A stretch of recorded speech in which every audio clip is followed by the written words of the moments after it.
Good afternoon. This is our third verse, day 24, August the 5th. That's a civic holiday here in Canada. So I want to get back to basics, but I had a question about the greenhouse. It's Joanne, and she's on the main street beside Hair and Art Gallery. She's off this week. They're completely closed. But some kind of group is going to the Kincardine Day Camp for $5. They leave at 0900 hours, and they're going to have lunch and a tour of the lighthouse, and that's on Monday the 12th. I don't know if you can still get in on that. And I did want to start reading from the Daily Readers, but I decided that I should make this a little bit more child-friendly. And money, since the 8th month is money, and we're all business as usual. And youth, maple syrup is certainly something that was mentioned in my YouTubes for an allergy to honey. So agave, stevia, maple syrup. She was making granola, and I'm going to pop up her YouTube channel. She is just excellent. 4 children, and her husband, and she's making all kinds of lovely things. Now, the word espouse comes up in the 12-step program. It's also called the 13th step. Now, in the Snow White and the 77 Dwarfs, you'll notice that Snow White gets a little distressed. The dwarfs were kind, but they were also messy, rambunctious, naughty, and very, very loud. The place was a zoo. And she doesn't have a partner. And we have to remove all forms of alcohol from the home. So it's in vanilla. Suggesting to the Salvation Army Food Bank that I have an alcohol allergy should have been top of their list, because a lot of alcoholics and families of alcoholics do use the food bank to supplement their family dinner table. Now, what's really funny about the espousing and the Snow White having these 77 dwarfs is she starts to run. You're either running towards something or you're running away from something, and this just became very nightmarish. It was all too much for Snow White. She decided to leave and take her chances with the witch. And the witch, would you like a nice poison apple, young girl? I'll take 2, says Snow White to the witch. Now, somewhere deep in the woods, a girl named Snow White is sleeping, waiting to be woken by a kiss. Please don't wake me up. Thank you. Eye mask, comfy bed, and look, Snow White just said she's not waiting to be woken up by a kiss. Isn't that cute? Please don't wake me up. Thank you. Okay, so that's the children's portion, and the 77 dwarfs and the espousing and the taking care of all the little ones is getting to be a little out of hand for the foster care parents and the kinship care. So back to Al-Anon Daily Reader. Today is the 5th of August.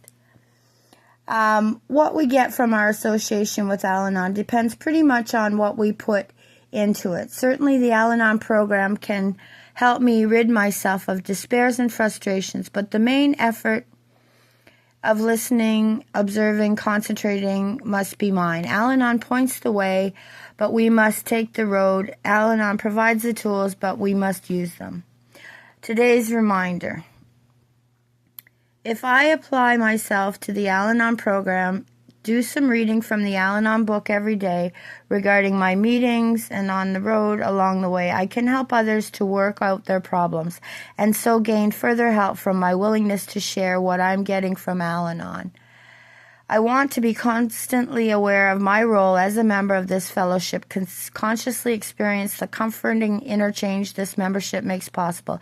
It is as though I have found a secure island inhabited by loving and interesting friends. The reason I make so much of being an Al-Anon member is that Al-Anon has been the means of making me a better person.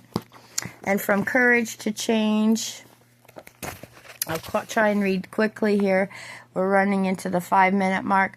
Resentments poisoned most of my waking hours before I found Al-Anon.